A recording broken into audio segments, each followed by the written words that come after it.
اخلاق۔ گاؤں کے کنویں پر 3 عورتیں پانی بھر رہی تھیں۔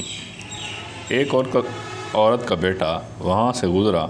اس کی ماں بولی، وہ دیکھو میرا بیٹا انگلش میڈیم میں ہے۔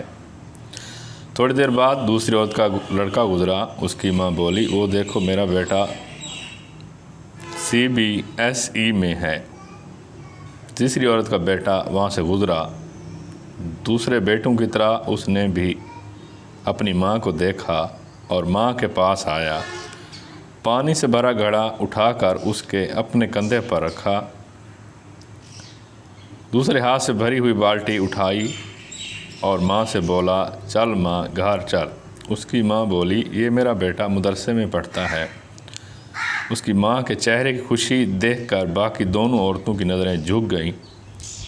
اس کہانی کا مطلب صرف یہ ہے کہ لاکھوں روپے خرچ کر کے بھی تمیز اور اخلاق نہیں سیکھے جا سکتے۔